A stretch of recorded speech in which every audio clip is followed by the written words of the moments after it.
a gente mais tempo. Afastar a gente é porque o nosso amor é fraco demais.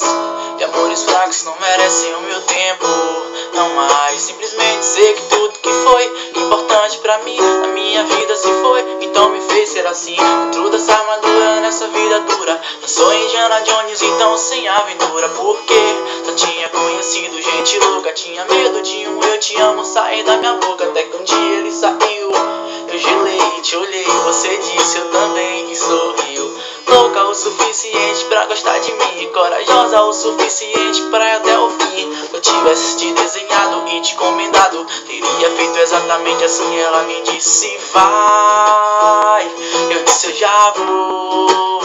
E ela me disse volta, eu disse ai que saudade de você, debaixo do meu cobertor. Ai que saudade de você, debaixo do meu cobertor. Eu sei que sobre nós tudo é sempre complicado, mas um dia vai se descomplicar, pode acreditar. Te dei meu coração, você cuidou tão bem que agora quero entregar meu corpo pra você também.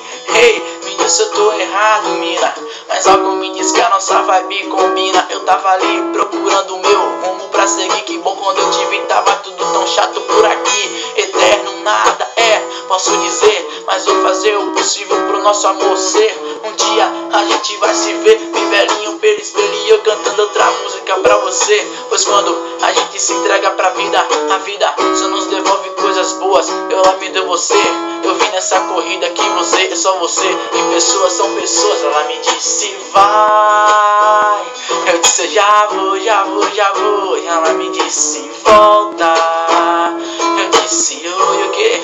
Vem, ai que saudade de você, debaixo do meu cobertor. Ai que saudade de você, debaixo do meu cobertor. Eu sei que o tempo pode afastar a gente, mas tempo afastar a gente é porque o nosso amor é fraco demais. E amores fracos não merecem o meu tempo. Valeu.